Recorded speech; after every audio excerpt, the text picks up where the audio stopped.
Here you are again. Uh, there is also much more information coming up, but this is only the prelude, and then later we'll go into the scriptures and finding out those specific verses. So to make it simple and set up the in quote the stage, and then to get the rest of it done later. So then those verses and understandings can be matched up in all ways, obviously with the Torah, and never away from. But there is also a portion of the Revelation in the chapter 4 when the judgments then they begin. It's very interesting because those seven spirits of the Creator, they are related with those seven churches. So it's very important also the understanding of the 144,000 people. There are so many understandings out there, and most of them are very, very badly put together because it doesn't give precisely what it means. And this is what it means simply. The 144,000 people are simply the very people that would be in His presence, because we understand from the previous covenant had priests of the priestly line of the Levites, and we understand that before they would show up before the presence of the Creator, it was very serious. If a person was found with a sin, a person would not come out of the tabernacle alive. And it is very important understanding this factor, because these 144,000, they are going to be born without sin, not because of themselves. It's because they are set apart for a specific service that they would serve the Creator. And they were never defiled, as we understand. They were defiled with women. Obviously in the old days it was the most popular sin ever, were going out and defile themselves with women. And he mentions simply the factor of sin, and they were born without sin. They never in their lifetime they would experience sin, because they would be precisely in the presence of His while He executes His judgment on the earth. So it's very important. We don't understand this factor because we were never exposed to the Torah as the living word, living day by it.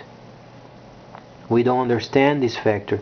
We have a Goy's mental state, or a Gentile understanding, that we can pick whatever we want and we come up with our own codexes and our own understandings, and we do our own thing, so to speak. It was not so back then. Each believer back then of the Torah would live by the words of the Torah. They were coming up in the morning, they were waking up thinking of the Torah, they would eat thinking of the Torah, they would go to bed at night thinking of the Torah. They were living day by every word the Creator Yahweh spoke. And we don't understand these days. Simply we don't. We think there is this crazy grace given, and then the Savior, His objective was to give a license to sin, and then Torah abolished, and then they can do whatever they want, and they are saved anyway, only claiming His name, and that's the way it is, when absolutely is not. The Torah never taught a person to sin. In fact, the Torah is an expert in finding sin. Obviously the person must read it to understand it, and then people back then, they would live by every word of the Torah. In understanding, for instance, when the Creator comes to the earth, it's not a 8 to 5 event. That's once in a lifetime of the earth, and then in the situation of the universe. So He would obviously select the people with absolutely that never experienced sin. And those people, they are going to be yet born, and they would have no sin from the start. Not because of themselves, but because they were set apart for this specific task. So while there are the judgments going on the earth, those people, they are going to be in the Kadosh Kadoshims. They are going to maintain the worship while he is in the earth. And then obviously the rest of us are going to be resting. Our souls are going to be resting.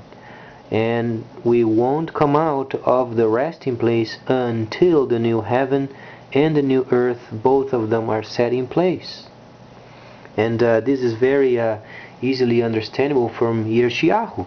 Yeshayahu is Isaiah, and it's not very nice translating names. Best is staying with Yeshayahu, and he explains in the 66th chapter.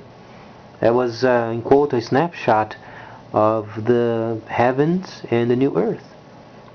So it's very interesting because it gives us an understanding of who the Creator is and what it takes when He comes. It's very serious. It's not a lightly situation. And as we understand the life of the Levites, they were very stringent.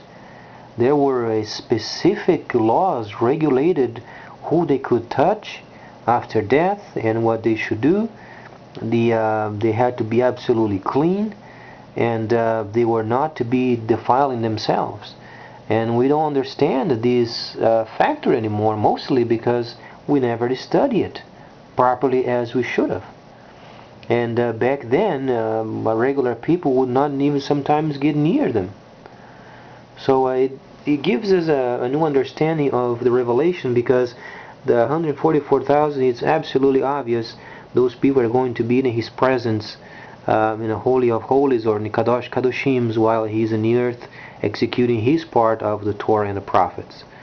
And this also brings the understanding of after His part is done, then His people would get involved, but much later. So there is absolutely no such people going into heaven and making judgments. Those were concocted theories. He does not want us up there in heaven while He's doing His own work.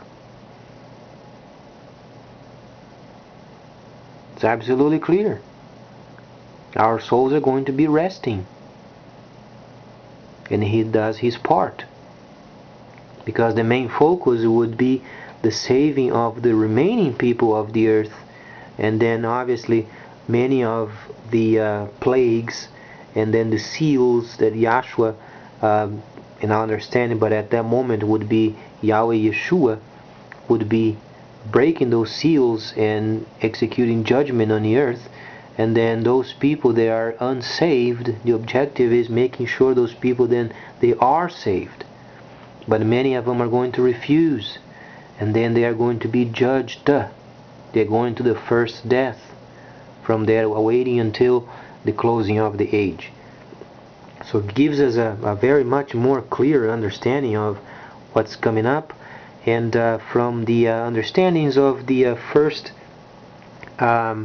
feast, the spring feast of Leviticus, the 23rd chapter, from the 1st verse until the 21st, we understand it was the spring feast. But much more coming up. Please stay tuned.